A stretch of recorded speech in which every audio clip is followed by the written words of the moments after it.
എൻ്റെ മോനെ വോഗിൻ്റെ നമ്പർ നോക്ക്, ദുബൈ I56. നല്ല വില ഉണ്ട് കേട്ടോ ആ നമ്പറിന്, നല്ല വാല്യൂ ഉള്ള പ്ലേറ്റാണത്. നേരെ പോകുന്നത് ഡ്രാഗൺ മാർട്ടിലേക്കാണ്. ഇതേ ആ കാണാനുണ്ട് ഡ്രാഗൺ മാർട്ട്, ഇതിൻ്റെ അപ്പുറത്താണ് ഇൻ്റർനാഷണൽ സിറ്റി. ഓക്കെ, ഡ്രാഗൺ മാർട്ടിൽ നമുക്ക് കുറച്ച് പരിപാടി ഉണ്ട്. സോ അങ്ങോട്ടാണ് നമ്മളിപ്പോൾ പോയോണ്ടുള്ളത്.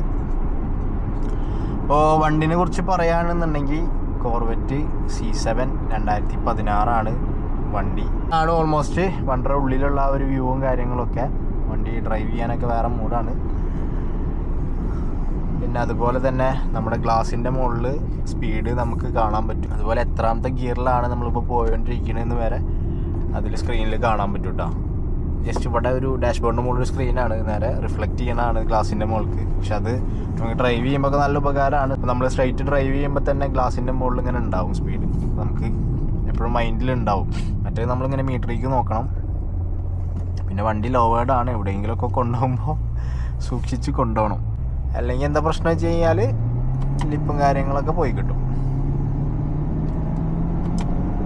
ഇപ്പം ഞാൻ ഡ്രൈവ് ചെയ്യുന്ന പാഡൽ ഷിഫ്റ്റാണ്. ഇങ്ങനത്തെ വണ്ടികൾ ഇപ്പോൾ GTR അതുപോലെ കോർവെറ്റ് പോലുള്ള വണ്ടികൾ അത്യാവശ്യം നല്ല എൻജിൻസ്, നല്ല പവറുള്ള എൻജിൻസൊക്കെ വരുന്ന വണ്ടികൾ ഏറ്റവും കൂടുതൽ ഡ്രൈവ് ചെയ്യാൻ ബെറ്റർ. അതുപോലെ V8 എൻജിൻസൊക്കെ ഉണ്ടല്ലോ, അതെല്ലാം ഡ്രൈവ് ചെയ്യാൻ ബെറ്റർ പാഡൽ ഷിഫ്റ്റാണ് കേട്ടോ.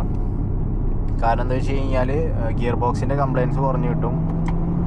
മറ്റേത് നോർമൽ ഡ്രൈവിലാകുമ്പോൾ ഗിയർ ബോക്സിന് കംപ്ലയിൻറ്റ് വരും.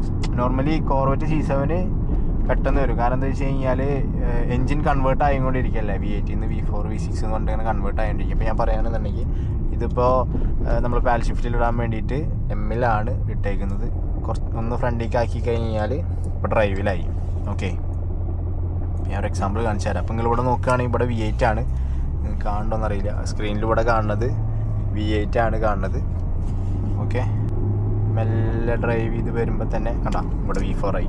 എൻജിൻ കംഫർട്ടായി, വണ്ടിയുടെ ആ സൗണ്ട് കുറഞ്ഞു, പിന്നെ പവറും കാര്യങ്ങളൊക്കെ കുറയും. ഞാൻ ഒന്ന് കാല് കൊടുത്താലാണ് നേരെ V8ലേക്ക് അത് കൺവേർട്ട് ആവുള്ളൂ കേട്ടോ.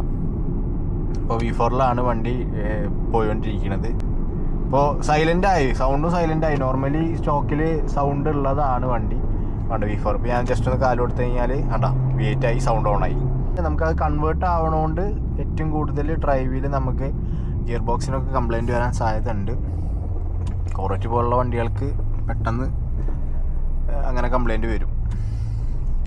അപ്പോൾ അതുകൊണ്ട് നമ്മൾ ആ നോർമൽ ഓട്ടോമാറ്റിക് ഗിയർ ബോക്സിൽ ആരും അങ്ങനെ ഡ്രൈവ് ചെയ്യാറില്ല. ഡ്രൈവ് ചെയ്യണവരുണ്ട്, പക്ഷെ ഏറ്റവും കൂടുതൽ പാഡ് ഷിഫ്റ്റ് ഡ്രൈവ് ചെയ്യണതാണ് ബെറ്റർ. ഇപ്പോൾ നമ്മുടെ GTR, ഇപ്പോൾ നമ്മൾ മുന്നേ GTR കൊണ്ടു നടന്നിരുന്നു, ഇതേപോലെ തന്നെയായിരുന്നു. നമ്മൾ പാഡ് ഷിഫ്റ്റിലാണ് ഡ്രൈവ് ചെയ്യുള്ളൂ നോർമലി ഓട്ടോമാറ്റിക് ഗിയറിൽ.